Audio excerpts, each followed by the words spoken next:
जय हिंद। पंजाबी अकादमी Delhi, department of art, culture and languages, Delhi सरकार और मिनिस्ट्री ऑफ कल्चर, भारत सरकार के सौजन्य से प्रस्तुत है अमर शहीद भगत सिंह जन्म शताब्दी समारोह के अवसर पर गाथा भगत सिंह की। गाथा भगत सिंह की प्रस्तुति में हमें कई सुप्रसिद्ध कलाकारों का सहयोग मिला है, जिसके लिए हम उनके आभारी हैं।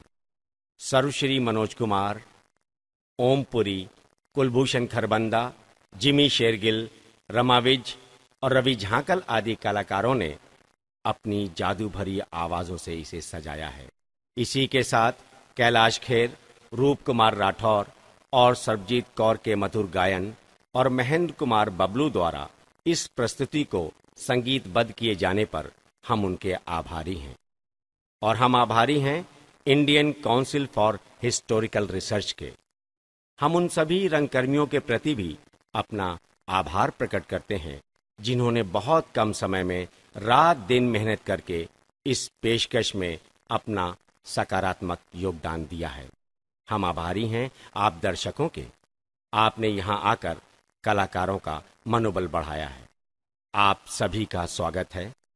तो आइए, प्रस्तुत है गाथा भगत सिंह की।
इस वर्ष हम शहीद भगत सिंह की 100वीं वर्षगांठ मना रहे हैं, जिसने अपने साथी राजगुरु और सुखदेव के साथ 23 मार्च 1931 को फांसी का फंदा चूमकर इस देश पर अपनी जानें कुर्बान की थी।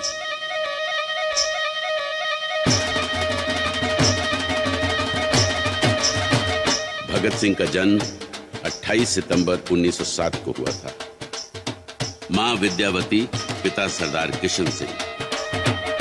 सुखदेव का जन्म 15 मई 1907 लुधियाना, पिता रामलाल, माता रली देवी, और राजगुरु का जन्म 24 अगस्त 1908 गांव खेड़ा, जिला पूना, महाराष्ट्र में हुआ। पिता हरि नारायण राजगुरु थे। देश प्रेम की धारा तो भगत सिंह के परिवार में कई पीढ़ियों से बह रही थी। उसके पूर्वज फौज में थे और सिखों की अंग्रेजों के साथ 1848-49 की लड़ाई में वो भी लड़े थे। उनके दादा सरदार अर्जुन सिंह आर्य समाजी, समाज सेवक, कांग्रेसी, देशभक्त थे। पिता सरदार किशन सिंह गांधी जी के शिष्य और उत्तरी भारत के मशहूर समाज सेवक थे। देश में कहीं भी अकाल पड़ा हो या बीमारी, पीड़ितों की सेवा करने पहुंच जाते।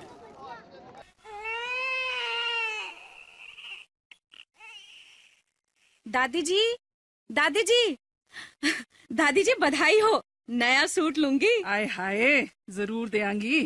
पहला सूट वाली खबर ते दे।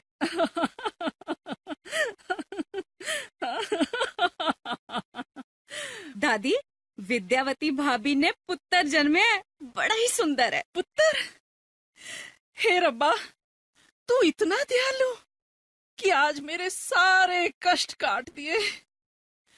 पुत्र दे नाल ही इस घर की खुशियां भी वापस आ गई। बहुत ही भाग्यवान बेटा दिया वाहे गुरु। भागों वाला, आते ही इस घर के सारे भाग जगा दिए। मैं इसका नाम भगत सिंह रखना है। लाला जी प्रणाम। अरे आओ आओ, आज अचानक मेरी ओर? लाला जी एक दुविधा है हमारी। दुविधा? कैसी दुविधा?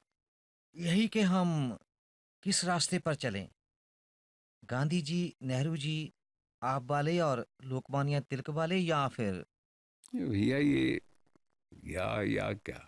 लाला जी से बात करनी हो तो खुल के करो, जिंदा दिली से करो। क्या दुविधा है? हमारी दुविधा ये है कि हम आपके रास्ते पे चलें या भगत सिंह के रास्ते पे, जो उसने करतार सिंह की बरसी मनाते हुए कहा था।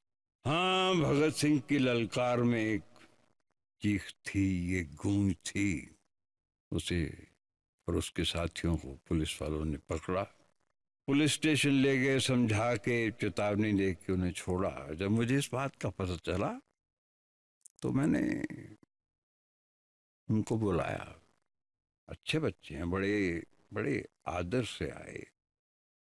मैंने सोचा था कि मैं इन बच्चों को, उनके मुखिया भगत सिंह को आसानी से समझा लूंगा।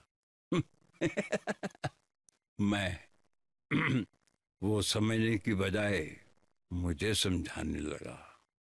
एक बात है, उसके एक एक शब्द में समंदर की सी गहराई थी। बच्चों, जिनकी रगों में दौड़ता हुआ खून आग को भी आग लगा दे, उनकी सांसों से लावा फूटता है, लावा। आंखों में खून के आंसू समंदर में आए हुए ज्वार भाटा से भी ज्यादा भयानक होते हैं। और फिर ये तो भगत सिंह था, भगत सिंह। 8 अप्रैल 1919 अमृतसर में हिंदुओं ने रामनवमी का जुलूस निकाला, जिसमें अंग्रेजों के खिलाफ नारे लगाए गए। इस पर पंजाब का गवर्नर सर माइकल उडवायर तिलमिला गया। उसने पुलिस को लाठीचार्ज का आदेश दिया।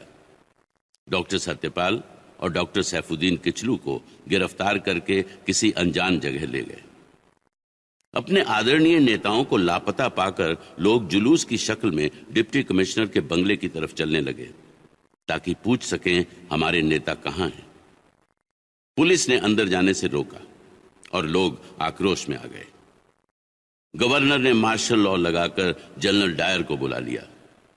उसने 11 अप्रैल को लोगों पर गोलियां और लाठियां चलाईं। शहर में ऐलान कर दिया, सुनो सुनो सुनो सुनो सुनो सुनो, हर आमो खास को इतला दी जाती है कि जनरल डायर के हुक्म से शहर में मार्शल लॉ लगा दिया गया है और आज से शहर में कोई जलसा जुलूस नहीं होगा।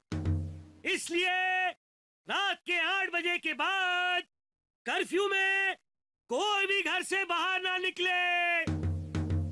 अगर कोई हुक्म अदुली करेगा उसे गोली मार दी जाएगी। सुनो सुनो सुनो सुनो सुनो सुनो। सिपाही, take your positions. कोई भी अपने जगह से नहीं हिलेगा। तुम लोगों को घर से निकलने से हमने रोका था, तुम नहीं माना और हमारे ऑर्डर का परवाह नहीं किया। जो भी सरकार का ऑर्डर नहीं मानेगा सजा पाएगा। हम फौजी आदमी हैं, हमारे लिए फ्रांस और अमृतसर एक ही है। हम सब जानते हैं तुम लोग इधर सरकार का अगेंस्ट मीटिंग करता है, लोगों को भड़काता है। जनरल साहब, हम किसी को भड़काते नहीं, हम सिर्फ आजादी की बात कर रहे हैं। What आजादी? You want freedom? मिलेगा, फ्रीडम मिलेगा। सिपाही फायर!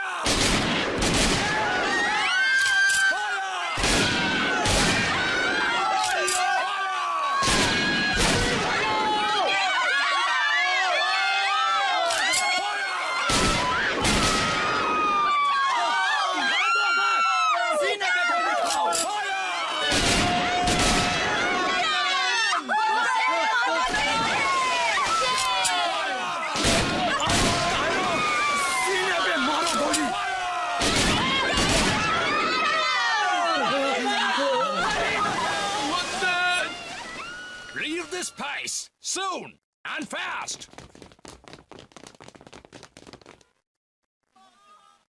नेशनल कॉलेज लाहौर की स्थापना लाला लाजपत राय ने की थी। इसी कॉलेज में भगत सिंह ने दाखिला लिया। यहीं उसने राजनीतिक शिक्षा और जागृति लाने का पाठ पढ़ा। वहीं पर भाई परमानंद, आचार्य जुगल किशोर और जयचंद्र प्रोफेसर थे। उनके क्रांतिकारी विचारों का भगत सिंह पर बहुत असर पड़ा। यहीं उसने मार्क्सिज्म पढ़ा। नेशनल कॉलेज में ही भगत सिंह की दोस्ती सुखदेव और भगवती चरण से हुई। क्रांतिकारी आंदोलन के साथ साथ उन्होंने नेशनल कॉलेज में नेशनल ड्रामा क्लब की स्थापना की और भगत सिंह ने राणा प्रताप, भारत दुर्दशा और सम्राट चंद्रगुप्त नाटकों में नायक की भूमिका भी की। बीए के पहले साल में ही दादी जी भगत सिंह की शादी कर देना चाहती थी। भगत सिंह ने इनकार किया तो घर वाले मजबूर करने लगे। भगत सिंह ने अपने पिता को खत लिखा। पूज्य पिताजी, नमस्ते। मेरी जिंदगी का मकसद सिर्फ अपने देश के लिए आजादी हासिल करना है। इसलिए मेरी जिंदगी में आकाश और दुनियावी खुशियां बाई से कशिश नहीं है। आपको याद होगा, जब मैं छोटा था तो बापूजी ने यज्ञोपवीत के वक्त ऐलान किया था कि मुझे खिदमत वतन के लिए सौंप दिया गया है। लिहाजा उस वक्त की प्रतिज्ञा पूरी कर रहा हूं। मैं गुलाम देश में शादी करके किसी नेक लड़की के साथ ज्यादती नहीं करना चाहता, क्योंकि मैं जिस राह पर चल रहा हूं वो तो शायद जेल को जाती है या फांसी को, मैं नहीं जानता। मेरी शादी तो आजादी से हो चुकी है, जिसे मैं पाकर ही रहूंगा। यदि आपने इस काम के लिए और मजबूर किया तो मैं लाहौर छोड़कर कहीं दूर चला जाऊंगा। आपका ताबेदार। तब 3 फरवरी 1928 को भारत में साइमन कमीशन पहुंचा। बंबई, कलकत्ता, मद्रास, सब जगह देशवासियों ने काले झंडे लेकर उसका विरोध किया। अक्टूबर के आखिरी हफ्ते में साइमन कमीशन लाहौर पहुंचा तो लाला लाजपत राय देशभक्तों की भीड़ लेकर स्टेशन पर पहुंचे। सबके हाथ में काले झंडे थे। भगत सिंह और नौजवान भारत सभा के साथी लाला जी के इर्द गिर्द बचाव की दीवार बने हुए थे। साइमन गो बैक के नारों से लाहौर गूंज उठा।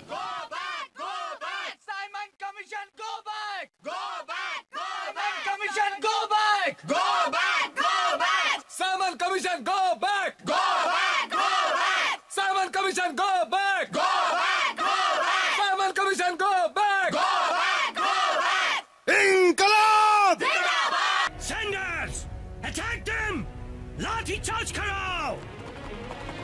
अटैक! सैंडर्स, मारो इस लाला को! लीडर बनता है साला!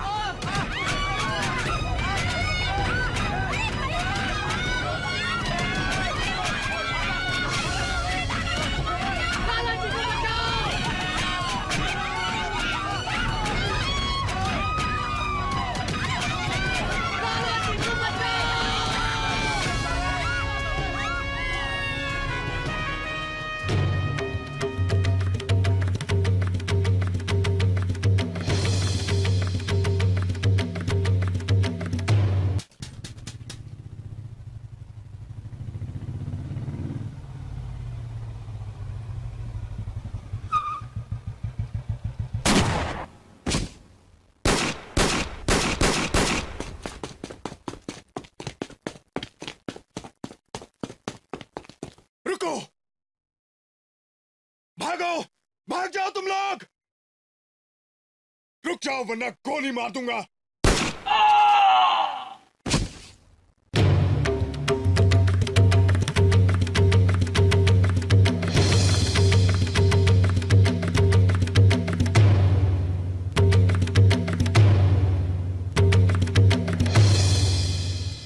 राजगुरु, जी भाभी। ये कौन है? दुर्गा भाभी, मैं भगत सिंह। ये क्या हुलिया बना रखा है? बनाना पड़ा। लाला जी की मौत का बदला ले लिया। 2 आदमी मारे गए। जालिम स्कॉट मारा गया? एक गोरा तो मारा गया, मालूम नहीं शायद स्कॉट ही हो। और एक सरदार सिपाही भी मारा गया। अपना हमवतन था, उसका मरना अच्छा नहीं लगा। आजाद ने उसे रोका भी मगर वो पीछा करता रहा। खैर, हमें अभी निकलना होगा। लाहौर छोड़कर कलकत्ते जाएंगे।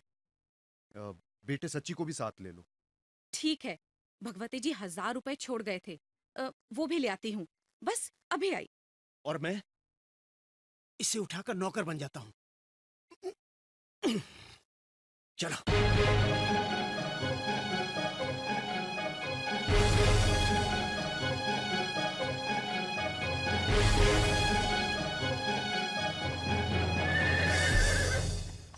भगत सिंह और दुर्गा भाभी कलकत्ता चले गए। राजगुरु और चंद्रशेखर आजाद रास्ते में ही उतर गए। कलकत्ते में वो सेठ छज्जूमल की कोठी में रहे।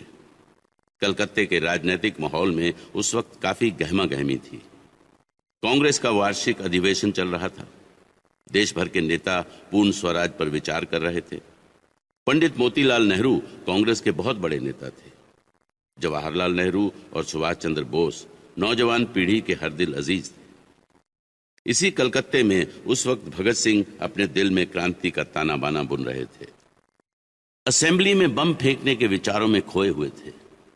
वो आगरा आ गए, आगरा से दिल्ली, और 8 अप्रैल 1929 को दिन के 11 बजे भगत सिंह और बी.के. दत्त असेंबली हॉल में पहुंच गए। इंकलाब जिंदाबाद! इंकलाब जिंदाबाद!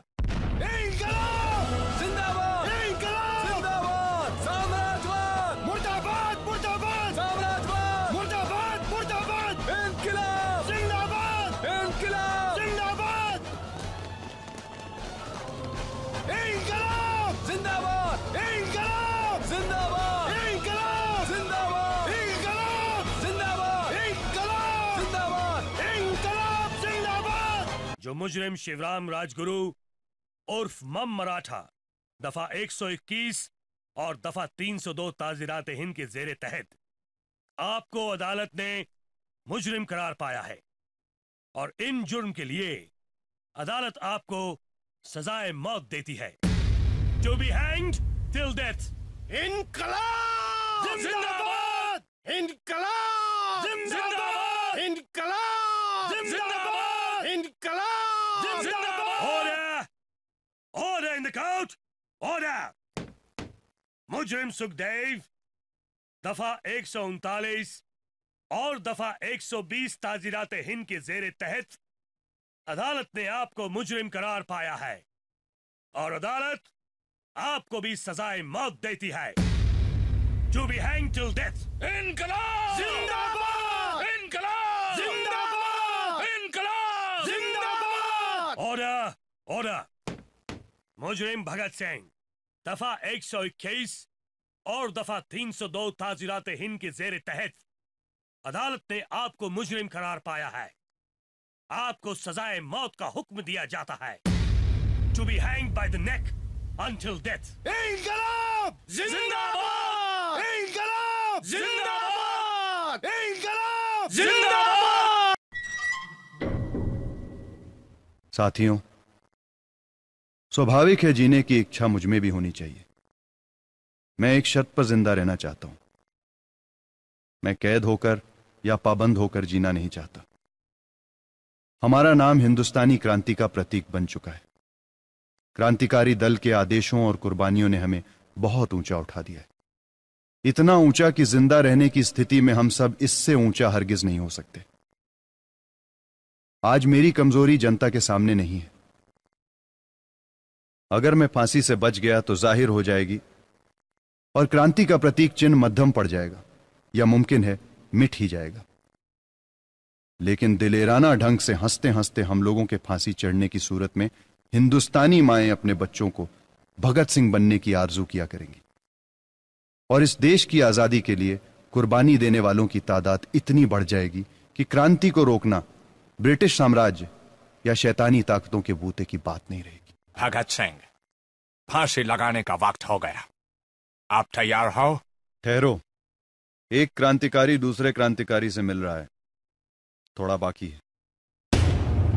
इंकलाब जिंदाबाद! इंकलाब जिंदाबाद! इंकलाब जिंदाबाद! इंकलाब जिंदाबाद! इंकलाब जिंदाबाद! इंकलाब जिंदाबाद! इंकलाब जिंदाबाद!